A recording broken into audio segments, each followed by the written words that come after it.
Your Ear podcast. My name is Frank. I'm the host of the show. This is a movie podcast where I discuss and review movies new and old.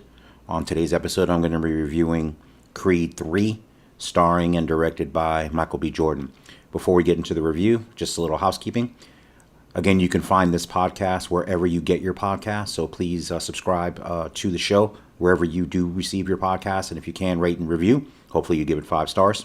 You can watch this podcast on the show's Twitter page, which is at Bend Your Ear Pod, the YouTube channel, which is also at Bend Your Ear Pod, and if you follow the Facebook channel, that's also there. You can watch the shows as well. That's Let Me Bend Your Ear podcast. So if you go to any one of those, please like the Facebook page, subscribe to the YouTube channel. You'll get notifications when the show goes live, and you can watch any show on there or on the Twitter page as well. If you go to the pinned tweet, you'll see the latest episode, and if you go to the likes column on Twitter, you'll see all the previous episodes there if you want to watch it on Twitter. And if you have any questions about the show, or if you want to get any of the episodes, if you don't use a podcasting app, I encourage you to go to the show's website. That is letmebendyourear.com. You'll get all the episodes there as well, so I encourage you to check out the website. All right, let's go ahead and get into the review. So this is going to be the review of Creed 3. So if you're familiar with this, obviously, if you're a fan of the Rocky franchise, a few years back, they decided to continue it with director and writer Ryan Coogler. So he's best known for directing Fruitvale Station, and obviously the mega blockbusters Black Panther and Black Panther Wakanda Forever. So he shepherded the creation of the Adonis Creed character, which is the son of Apollo Creed, of course, the famous opponent of Rocky Balboa in Rocky 1 and Rocky 2. So the first two movies, the first Creed, very good. I think took a lot of people by surprise. I think people were skeptical when that first Creed came out about continuing this franchise. But obviously, the first two films with Michael B. Jordan as Adonis Creed and, of course, Sylvester Stallone reprising his role as Rocky Balboa, both very successful. Now, in Creed 3, a couple things have changed. One, Ryan Coogler is not in the director's chair. He didn't direct the second one either. He wrote the screenplay, or actually Keenan Coogler wrote the screenplay, and he's a producer on this one, but he's not involved directing it. I'm sure he advised on it. And then this is going to be the first in the series without Sylvester Stallone. So if you've followed Stallone or his public gripes about a couple of things in the bigger picture about the whole Rocky franchise, if you've read in the last few months, he's blasted the original producers, Irwin and Chardoff, regarding financial pieces of the franchise, because of course he has a sensitivity to it as he created it, wrote the original screenplay, created the character, and made it a box office smash. But he's had some grievances with that, and he's had some smaller grievances, I think, against the evolution of the Creed character. So if you did see Creed 2, so there's going to be some spoilers here about that film. So obviously in that movie, Creed takes on the son of Drago from Rocky 4, of course, played by Dolph Lundgren, and his son in that film. His son grows up to be a boxer. He's estranged from his dad. There's a lot of, or his dad is estranged from his wife, and he raises his son to be a boxer, and then that's the challenge. So that film introduced that character, Drago's son, and I think his name is Victor, if I remember right. Let me pull it up here. I'm going to pull up the cast real quick. Yeah, Victor Drago. So he's Ivan's son. So then in this film, he does appear in Creed 3, but Stallone's complaint was that they were going to make a spin-off film, allegedly. I don't know if this is actually true, but the story was they were going to make a spin-off film with Victor Drago's character and Ivan being in it as well. So Dolph Lundgren and Florian Munteanu is the guy that plays Victor Drago. So apparently Stallone allegedly wasn't happy about that, or actually more unhappy of the fact that they were going to do this without his blessing, input into it. So there's kind of beef going back and forth there. So needless to say, there's no Rocky Balboa in this film. So obviously it's disappointing in the sense that you always love to see that character and in the interactions that Rocky had with Adonis.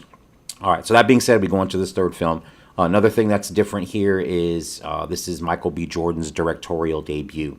So obviously he's an actor of wide acclaim, and he is stepping into the director's chair for this film.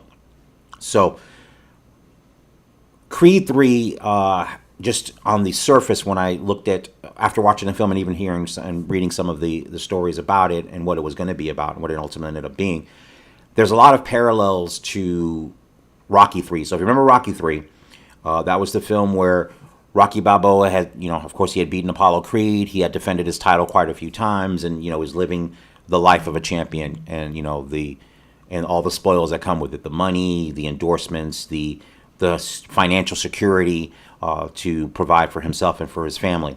So of course, Rocky 3 was pitting Rocky Balboa against an up and coming opponent in Clubber Lang, played of course by Mr. T, one of my favorite antagonists in the Rocky series. I know people love, a lot of people love Rocky 4, and I like Rocky 4, but I'm a huge fan of Rocky 3.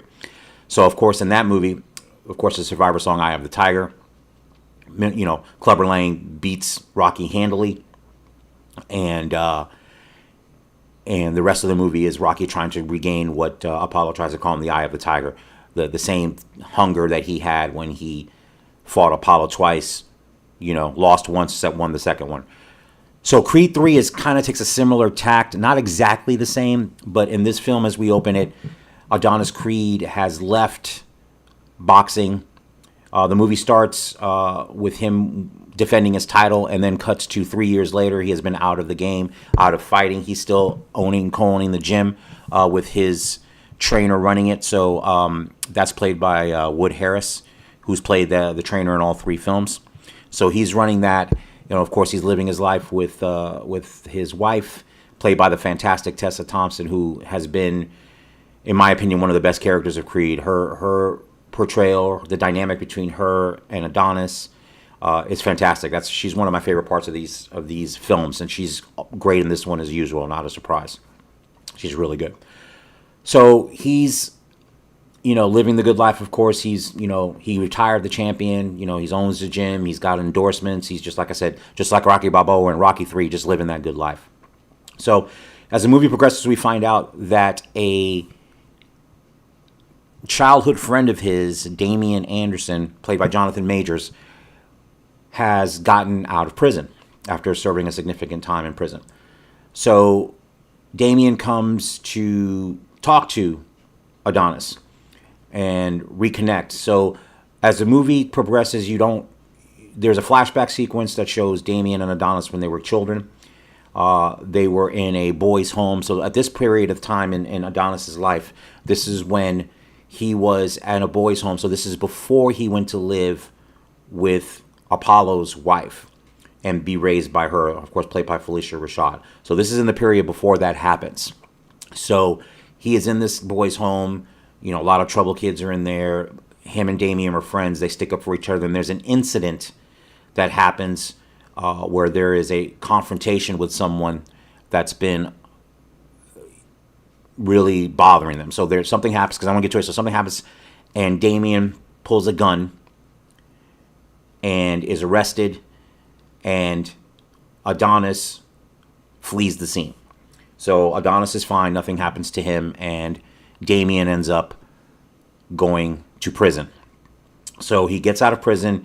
He comes to see Adonis, and they have one of the early good scenes in the movie is Adonis takes him out to eat. They're sitting in the restaurant just talking about the past, talking about how Adonis is gone. He's asking how he's doing, and Adonis pulls out some money to slide it over to him. Says, "Hey, look, hopefully this will help you out, and if you need anything, let me know." So Damian immediately rejects that, is actually pretty much insulted by that. He's like, I don't need your money, man. I don't need your money. But he does ask him for a favor. He asks him to give him a shot at the title. So Adonis is training the current champion of the world. And Damian wants a chance to fight him for the title.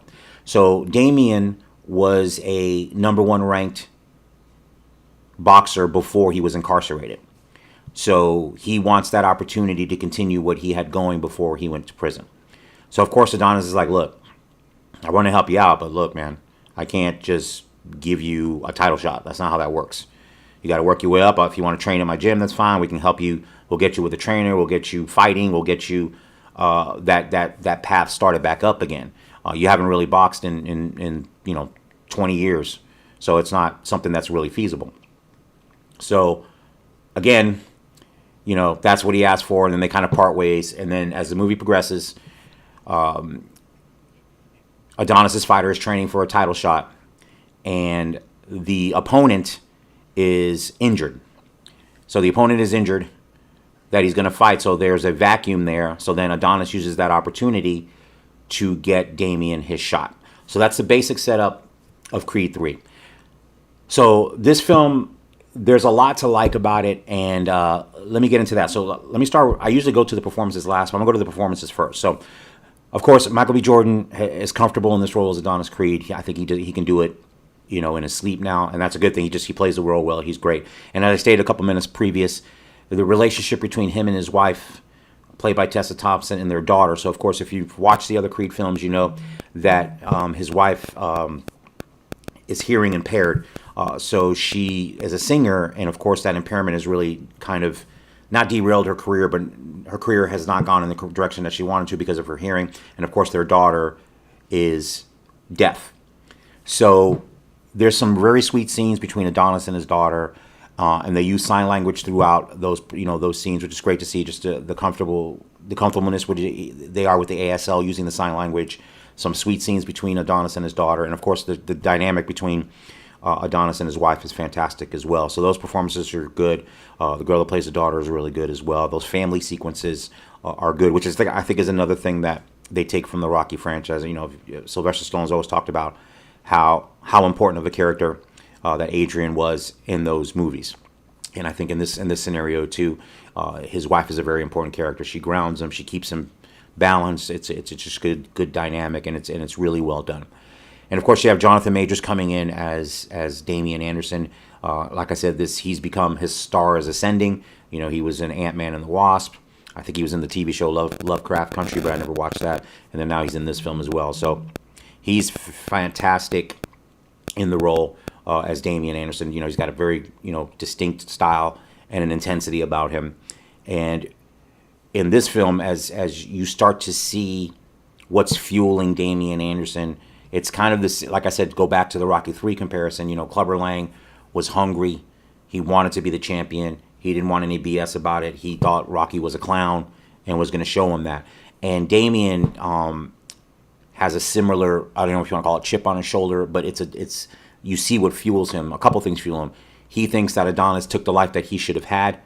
He thinks that Adonis was a coward for fleeing and not helping him while he was incarcerated. And he's got that fuel and that anger and that fire to take what he thinks is his.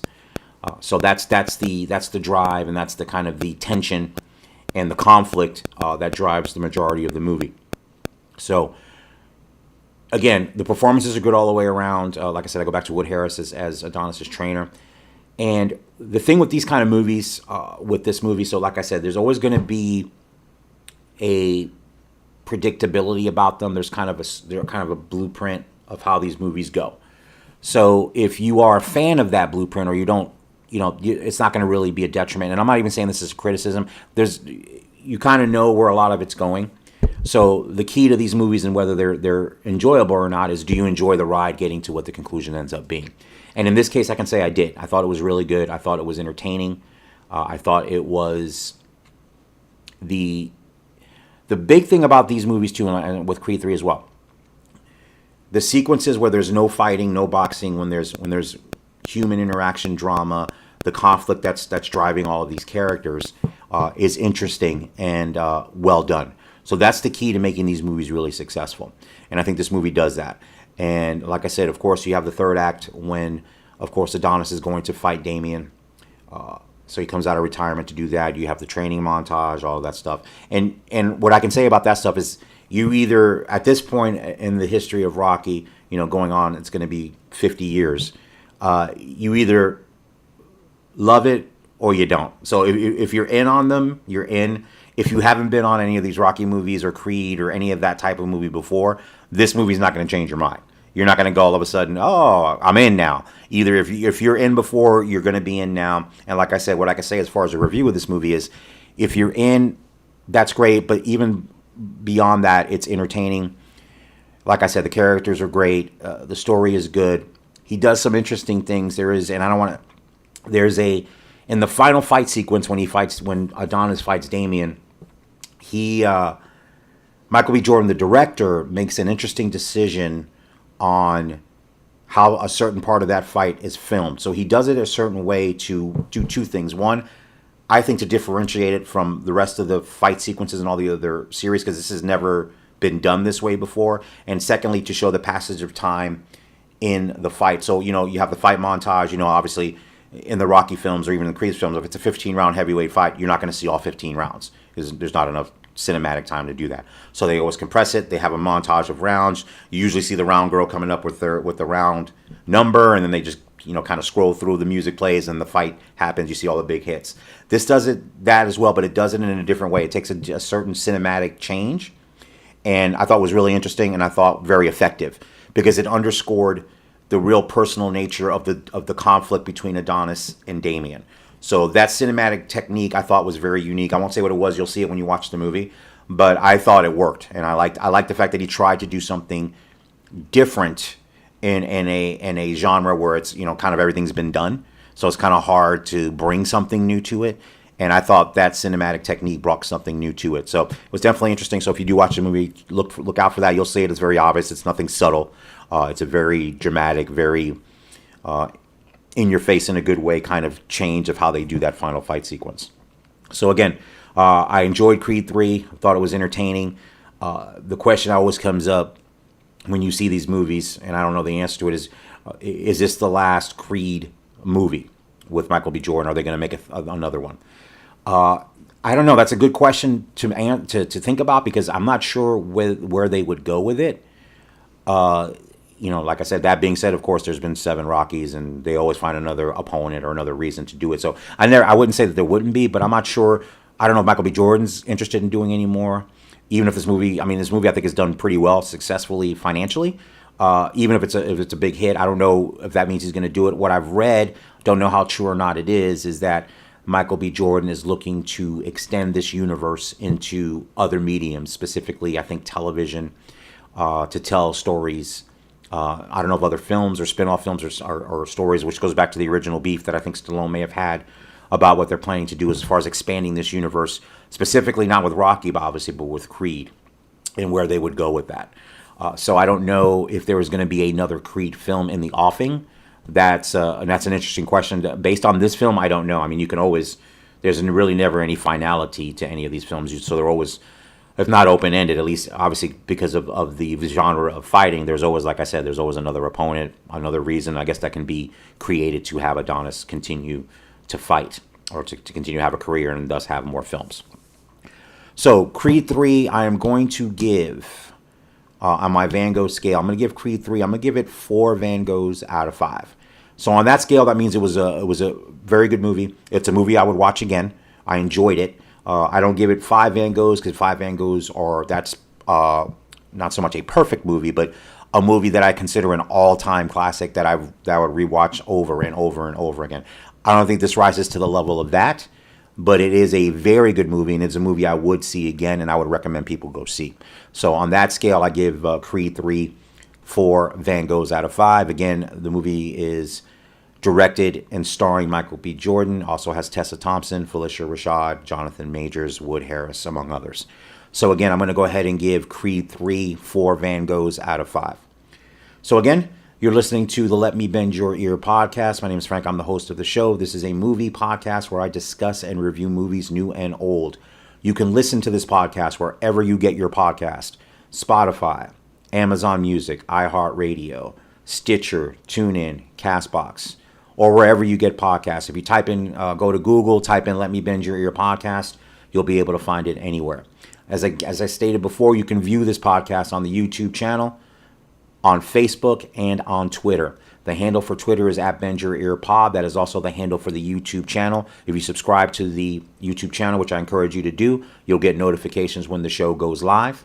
And you can also watch the show on the Twitter page for the show, which is @BendYourEarPod. So you can go there, click on like. All the shows are available there. And again, please come to the website, letmebendyourear.com. If you want to email the show email is @bendyour.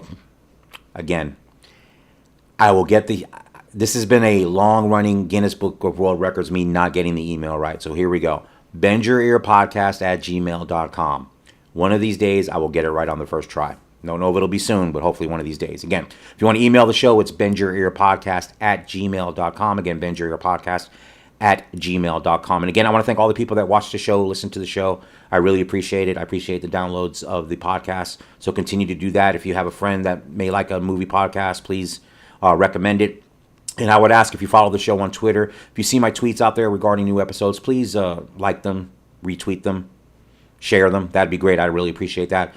This is an independent podcast, so this is the only way we'll get any kind of traction about getting more viewers and more subscribers and more listeners, is by you guys out there recommending the show to other people. The other thing you can do, if you have a minute or two, if you don't mind, on whatever podcasting platform you listen to the show on, especially if it's on Apple Podcasts, Google Podcasts, but wherever you listen to it, if it's on a podcasting app, please rate and review the show. Hopefully you give it 5 stars. The reason for that is the more ratings and review a show can get, the higher in search results the show will show up in when people are seeking out a new movie podcast. So again, if you could do that, I'd appreciate it. So again, Creed 3, starring and directed by Michael B. Jordan. I'm giving 4 Van Goghs out of 5. And I would say check it out. It's still playing in the theaters right now. I don't think a digital release has been made yet. So definitely check the movie out. I think you will enjoy it. And until the next episode, I'll see everybody soon. Take care.